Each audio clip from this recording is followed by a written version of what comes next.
Tom, so nice to meet you. I'm a huge Hunger Games fan, and you did an absolutely incredible job as Coriolanus. So I wanted to congratulate you first of all. Thank you so much, Lauren. It's good to meet you too. I see. It's me. I I can have see to you. show you my Wait, what? and I, and Is I have a Mockingjay tattoo no that I way. Well, I show can see all President the Snow. the paraphernalia, like the YA paraphernalia behind you, which is cool. Is that a Buffy poster? Yes, Buffy I was poster, a huge Buffy Scream. Buffy fan as a kid. Me and my mum used to watch it on TV back in Oh England. my God. Yeah, Oh my that's God. so Now cool. I love you even more. Yeah. Buffy's my favorite show of all time, and I love that you're a fan of this series. I Yeah, actually get a ton of compliments on this poster, but that's I cool. have so many I have so many questions for you. I love a villain origin story, and it's fascinating to watch Coriolanus and his character arc in this film because when we meet him, he's essentially almost kind and caring. So to see where he ends up in the end is was truly heartbreaking for Yeah. me. I'm curious for you what your favorite thing was in exploring that character arc, and do you hope that audiences relate to him in some way? Yeah, I mean, I think he is kind of kind and caring at the beginning, and he hasn't yet undergone that transformation into dictator or tyrant. But at the same time, you do see the sprinkling of it there. You know, you see that he's super ambitious. You see that he can be judgmental. You know, he and you can also see that I think really importantly he is willing to wear whatever hat he needs to succeed. Like there's the scene at the Reaping Day ceremony with the other students where he's talking ill of Sejanus, and then Sejanus shows up and he changes the way he speaks about him. And there's a certain amount of like he'll do whatever he needs to succeed, which I think to me is a fascinating kind of like foreshadowing of what he's going to become.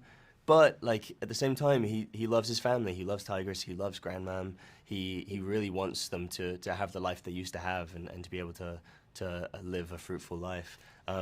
But he's also really proud, and I think like there's a big psychological question there that Suzanne Collins kind of writes into the story, which is like pride kind of undoes humanity a little bit. Like he so wants to be seen to be at the top that he loses his humanity as he goes on his kind of climb to the top. Like his humanity sheds away.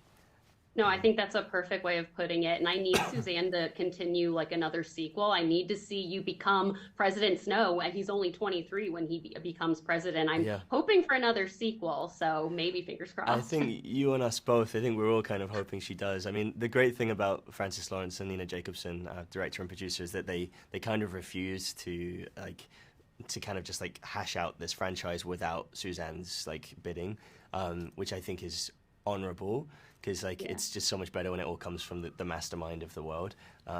So like, we're all kind of waiting with bated breath to see if she's gonna like delve into Yeah. it more. But you know, even if she doesn't, I feel really glad that we kind of delved into this character in a great way, and I'm really proud of what we did. And I don't know whether we get one or not. I feel very lucky.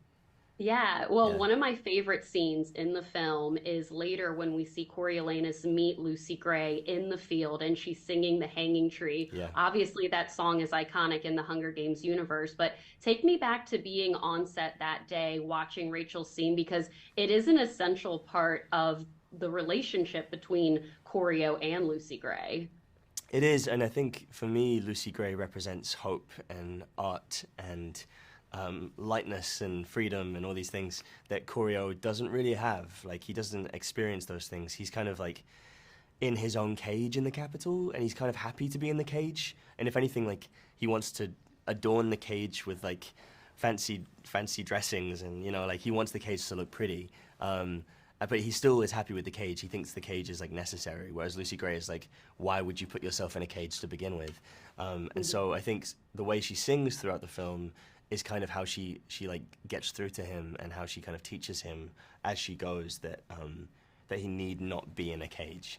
And so when they get reunited in the meadow, which first of all, by the way, is really cool that like we see that meadow and it reminds us of the last scene of Mockingjay Part 2, where, you know, where Katniss and Peter have kids and are grown up and like are finally living in freedom.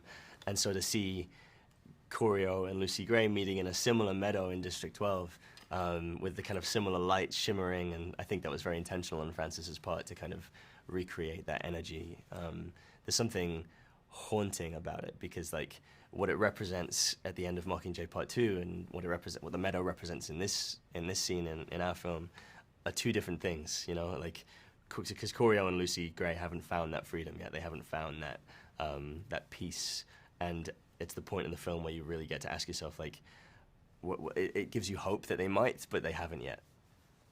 I could Yeah. honestly listen to you talk all day about Corio and Lucy Gray and the Hunger Games universe, but they are wrapping me. Tom, again, it was so nice to chat with you. And again, congratulations. I cannot wait for the Hunger Games fandom to see your performance as Coriolanus because you absolutely killed it. Thank you so much, Lauren. I appreciate it.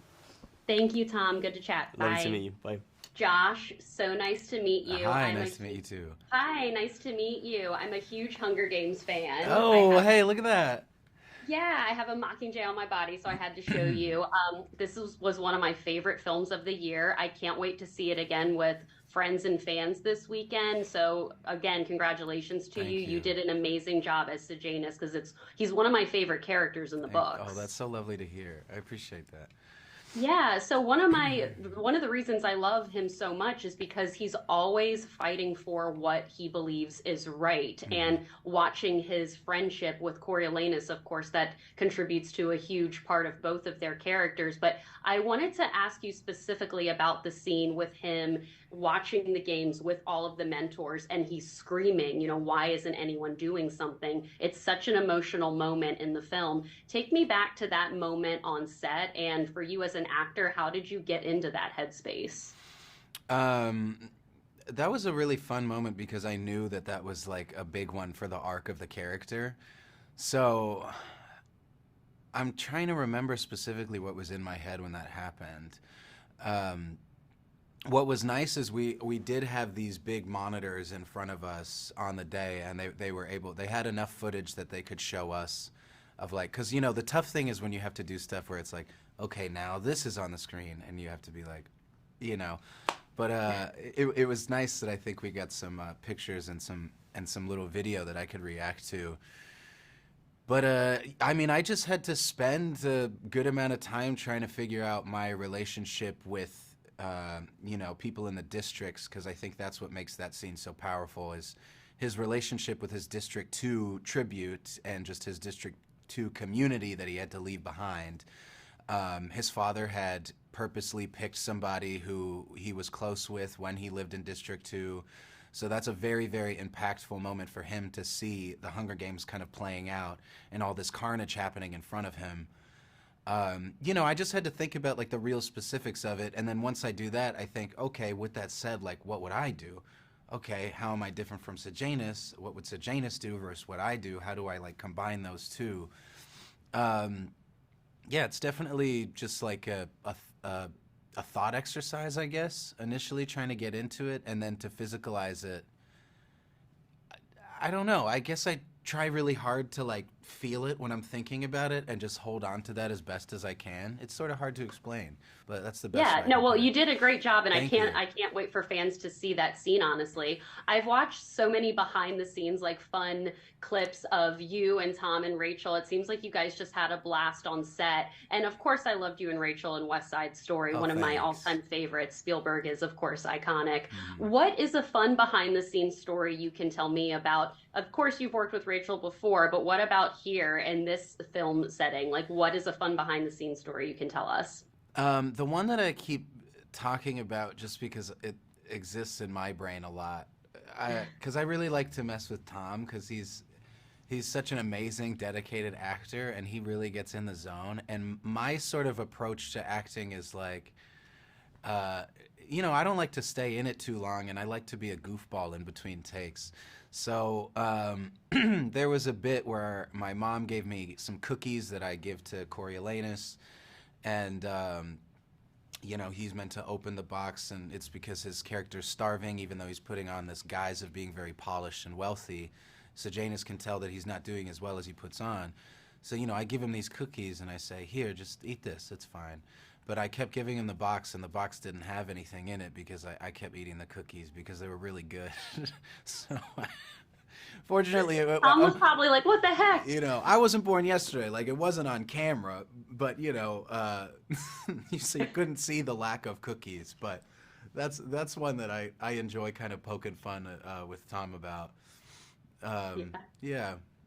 No, I think that I remember that moment, and that now when I rewatch it, I'm going to remember that you You're were gonna eating the know that cookies I was before full on this sugar. final scene. Well, Josh, again, congratulations Thank to you you. so They're wrapping much. me. It was a pleasure to chat with you today, and I can't wait for Hunger Games fans to see your performance in The Ballad of Songbirds and Snakes, one of my favorite performances in films of the year.